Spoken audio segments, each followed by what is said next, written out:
Gimana ibu-ibu? Sudah paham yang tadi dijelaskan oleh teman saya? Saudara saya ini saya ganteng ibu-ibu. Gimana? Sudah jelas? Masih semangat ibu-ibu?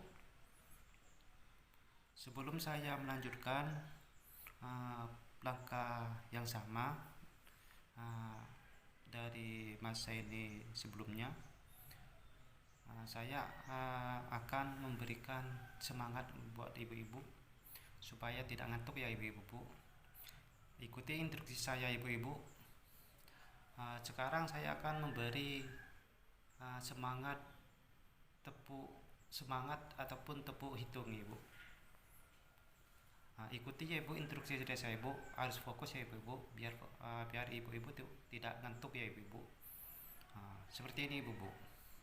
Tepuk 1 2 1 2. Seperti ibu-ibu. Ayo mulai ibu-ibu. Tepuk 1 2 2 1 2 1. Ya, terima kasih ibu-ibu. Berarti sudah fokus semua ya ibu-ibu.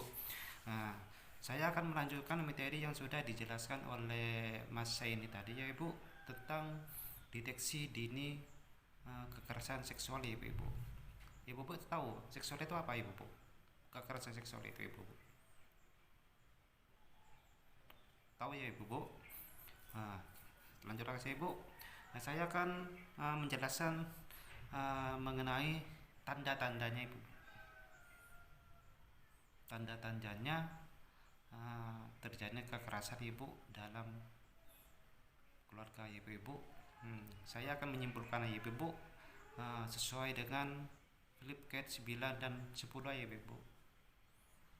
Coba ibu-ibu itu buka bukunya,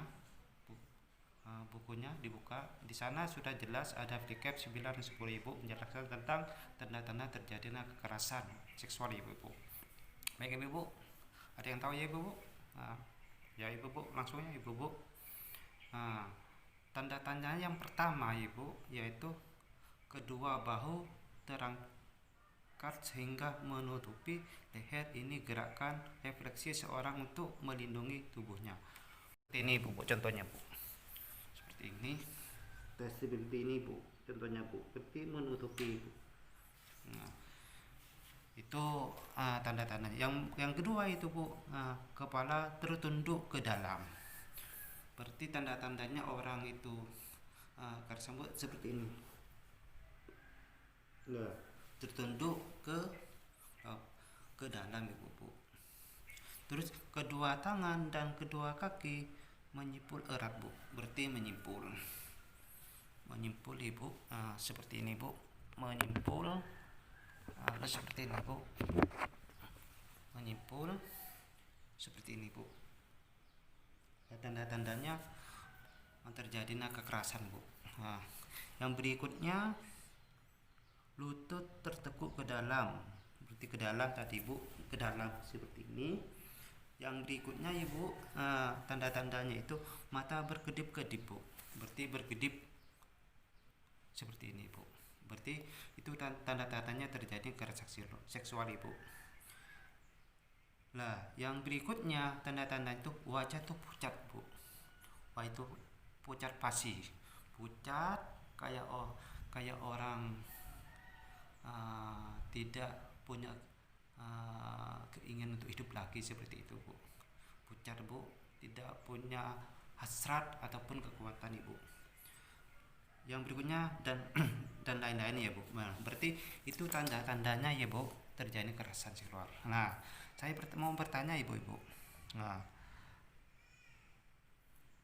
Seandainya di keluarga ibu itu anaknya ataupun terjadi tanda-tanda hal yang saya jelaskan tadi itu, apa yang ibu lakukan ya ibu? Yang harus dilakukan seorang tua itu seperti apa? Seorang ibu itu seperti apa? Kalau jika melihat anaknya itu memiliki tanda-tanda sudah terjadi yang namanya kekerasan seksual ibu. Apa yang ibu itu lakukan, apa yang ibu tindaki seperti itu bu? Gimana bu, apa yang ibu lakukan? Gimana ibu Ana, gimana ibu? Itu salah satunya ibu, itu harus tidak panik ya ibu, harus tidak panik. Nah, saya akan memperjelaskan bu, tidak menjelaskan sikap perilaku orang tua jika anaknya itu mengalami gejala-gejala ataupun tanda-tanda kekerasan seksual ibu. Yang pertama, yang menurut Bu Ana tadi itu tidak panik, tidak marah. Berarti seorang tua itu tidak harus panik ibu. Jangan panik ya ibu, kalau anaknya itu memiliki tanda-tanda kekerasan seksual. Pelukkan anak peluklah anaknya itu serat-eratnya ya ibu, akan menyayangi mereka. Berarti jangan dipukul ibu-ibu. Kalau anaknya itu sudah mendapatkan kekerasan seksual, pelecehan seksual, ibu itu harus memeluk anaknya. Berilah kasih sayang biar tidak depresi anaknya ibu, seperti itu. Berikutnya sampaikan bahwa tidak ada satu orang pun yang boleh menyakiti mereka, dan apapun yang terjadi akan tetapi memberikan perlindungan. Berarti ibu itu harus melindungi anaknya, dan juga tidak boleh orang lain itu menyakiti anak ibu. Tidak boleh ya ibu, itu harus melindungi anaknya kalau anaknya ibu itu mengalami kekerasan seksual ibu. Yang berikutnya, jadi pendengar aktif tentang cerita dan pendapatnya. Berarti ibu itu harus mendengari apa yang diomongkan, apa yang diceritakan oleh anak ibu, seperti itu. Didengarin seperti itu, jangan dimarahin. Berikutnya, mintalah pertolongan ahli ataupun lembaga-lembaga daya. Ketika anak ibu itu mengalami kekerasan seksual ibu itu harus minta pertolongan terhadap lembaga-lembaga layanan, yaitu perlindungan anak ibu. Karena lembaga itu yang bisa menyelesaikan, memberi tindakan terhadap anak ibu supaya tidak terjadi hal-hal yang tidak diinginkan bu. Harus diserahkan terhadap lembaga-lembaga. Dan juga nantinya si pelaku itu akan mendapatkan ganjarannya ibu sesuai perbuatannya oleh lembaga-lembaga tersebut. Yang terakhir itu melaporkan polisi ibu. Ketika anak ibu itu mengalami kekerasan seksual, ibu itu jangan lupa, jangan memukul, jangan menghina, jangan diusir, tetapi harus melaporkan kepada pihak berwajib ibu, supaya yang pelakunya itu mendapatkan ganjaran ibu.